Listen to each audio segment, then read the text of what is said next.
As I've said before, I believe pocket knives are one of the most important tools you can have in any EDC system that you carry.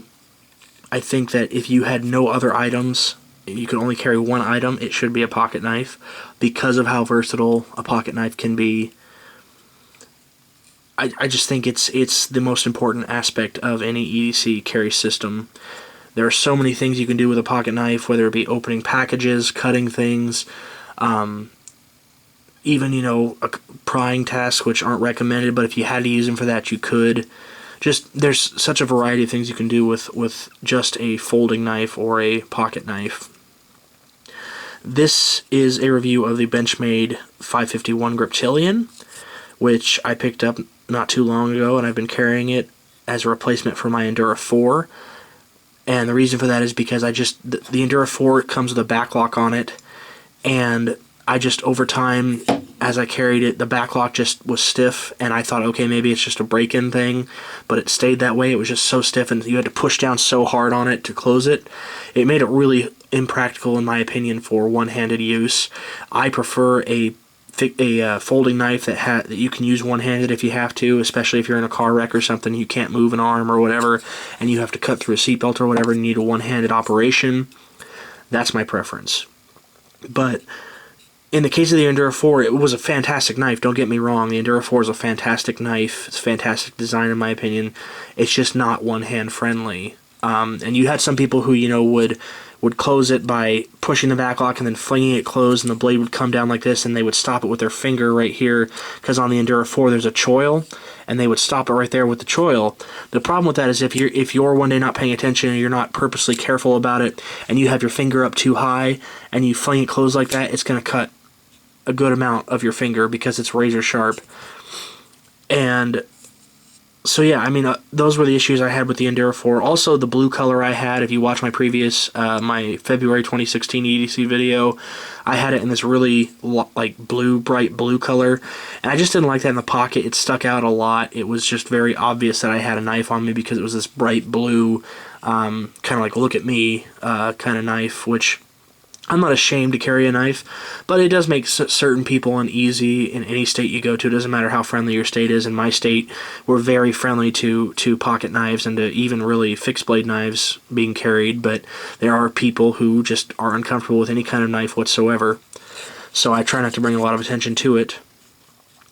Anyways, that being said, this is, like I said, the Benchmade Griptillian. This is the full size, not the mini Griptillian.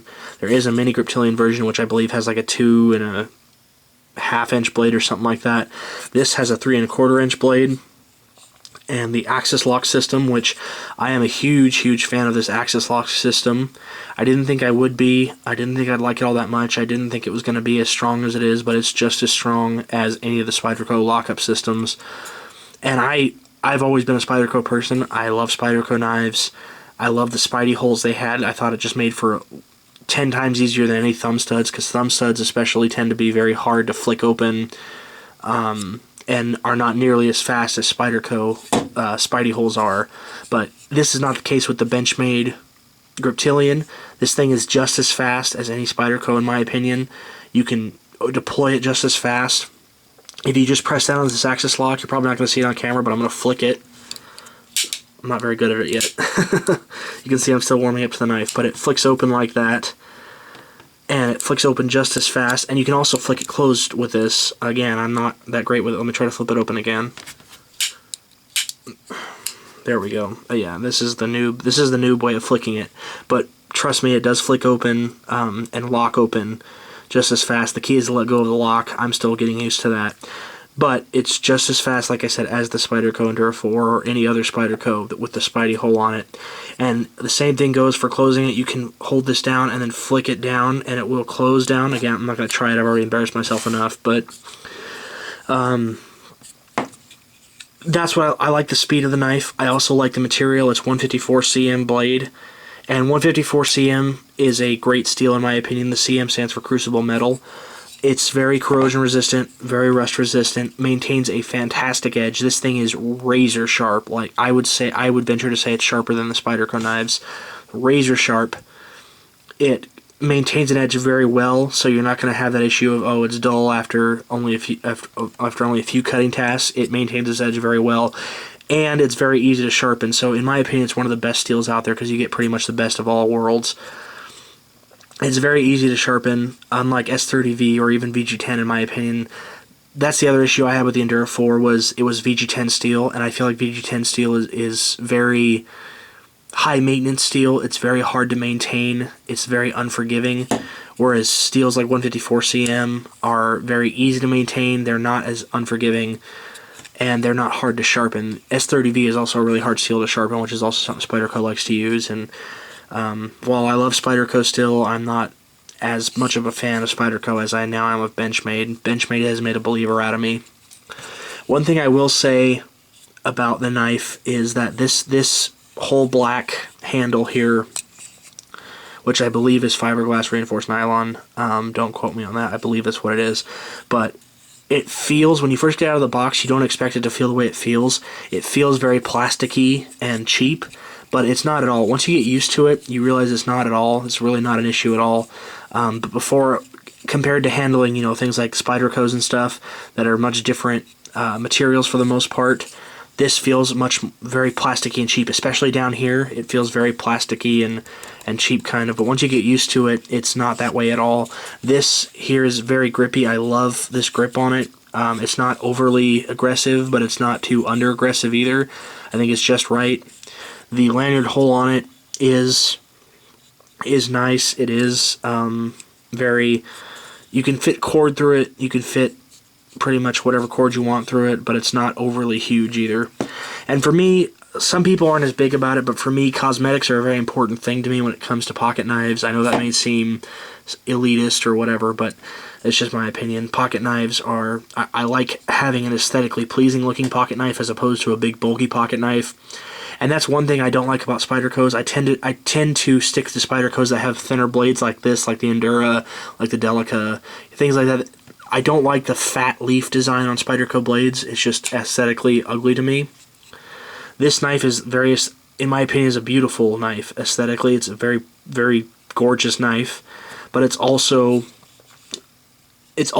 a knife you can take seriously. It's not just like, oh yeah, it's such a pretty knife, but it doesn't perform. No, this thing performs just as well, and I would venture to even say better than any Spyderco knife. This cuts superior. It handles superior. I think the steel is on par with the Spyderco steels or the other super steels, and I love this knife. You can call me biased, you can call me whatever, but like I said, pick up one of these knives and test it out for yourself, and I firmly believe it's at least going to either impress you or make you start carrying it, because everybody and their uncle carries a Griptillian. At least that's the saying you hear, because it's such a popular knife, and there's a reason for it. I didn't know before why it was such a popular knife. I was like, yeah, it's a nice looking knife, but I don't know why it's so popular. And then I picked one up and I was like, I understand now why this is so popular. On top of that, you get the Benchmade lifetime sharpening warranty, if you want to call it that. So in other words, if this knife gets dull, you ship it back to Benchmade, they sharpen it for you and send it back to you. If you don't want to mess with your own sharpening, it's a great thing. It's a great thing to have. There's a lot of people who just aren't good at sharpening, and you don't want to take a knife, like this that's this expensive, and sharpen it and then ruin it because you don't know how to sharpen properly or because you didn't have the right sharpening system. And you never, in my opinion, want to put this through any of those just cheap Smith stand-up sharpeners or any kind of stand-up sharpener or anything like that. You want to invest in a nice sharpening system, whether it be the Sharpmaker or whatever the case may be. But overall, I would give this knife easily a 10 out of 10. The only con to this knife, in my own personal opinion, is the price. This knife generally retails for anywhere from $170 to $210. You can find it on Amazon right now for about $98 to $99, but I will warn you, if you buy it from Amazon, Benchmade has in their warranty card in the fine print and on their website in the fine print saying if you buy this from a discount website, the lifetime sharpening guarantee is void. It does not count. They will not do it for you if you buy it from a discount website like Amazon, which I think kind of sucks, but at the same time I understand what they're saying. They're putting out a product as a business that they want full price for, which I understand. I think it's worth full price, honestly, but if you're going to buy it cheaper, then they're not going to offer you that service, which, again, in my mind, makes perfect sense. So I don't really have an issue with that, but some people may see it as a con. Also, I wanted to cover on this pocket clip. This pocket clip, I think, is vastly also superior to the Endura 4. The Endura 4 pocket clip, in my opinion, again, was very stiff and very hard to put in your pocket. I go to slide in my pocket count, and numerous times it would just slide off my pocket and go inside my pocket instead of clipping onto my pocket. I haven't had that issue at all with this knife yet. If I do, I'll be sure to mention it later on. But I haven't had that issue at all with this knife yet. The centering on it is very good, as you can see. Very good centering. And I like the blade design overall. I like the grind on it. I like the way it's designed here. It's a decently thick blade, but it narrows off here. It makes for a very, very good cutter, very good slicer. But anyways, guys, that's my opinion on the Benchmade Griptillian. I know it's been reviewed thousands of times now, but as I said in previous videos, I believe it's important to keep people updated for the current year on how something is performing or how a product has changed over the current years. And you can get different models of this now. You can actually get a model of this with a hole, like a Spidey hole in it, and a different blade shape, but I like this traditional blade shape. And in 2016, there are a lot more options for this now. They have I believe they have a G10 version of this. They have a new version that has these really beautiful electric blue scales. Like this whole part is electric blue, and then this part is silver. It's really pretty, but it's like $600. And the pocket clip is changeable here. To either side, it's tip up only, though. You can't really change it on this side. But other than that, I think this knife, like I said, is an easy 10 out of 10 for me, EDC-wise. It's just as good, and in my opinion, like I said, better than the Endura 4 or any of the Spyderco line, just because I think the product they offer and the service they offer with the lifetime sharpening guarantee, the lifetime warranty on it, and if anything happens to it, in regular use, not in abuse, but in regular use, they will replace it for you free of charge or fix it. Oops. But also know if you take this apart, it will void your warranty. That's something else I forgot to mention. If you take this knife apart, it will void the warranty. It says it in the fine print on the literature they give you in the box. But anyways, guys, that's my review for the Benchmade Griptillian. Like I said, fantastic, fantastic EDC knife. I would highly, highly recommend it. Go pick one up if you have the money. And honestly, some people just don't have the money, and that's okay. It's okay to carry something cheaper if you don't have the money. Don't let the knife elitists who say you must carry a Spyderco or a Benchmade or some other really expensive brand knife. Those people honestly just intimidate new people who are coming into this whole EDC, or I hate to use the term, but prepper kind of lifestyle where they choose to carry and be prepared all the time. These people who say, oh, you must have the most expensive gear in order to be relevant, are just, I think it's just ridiculous. You can find gear that's just as good in many cases that is not nearly as expensive as the name brand stuff. And in a lot of cases with knives, you can too. I think, personally, Benchmade has a superior knife brand. You're not going to find a knife that performs as well as this in the cheaper markets.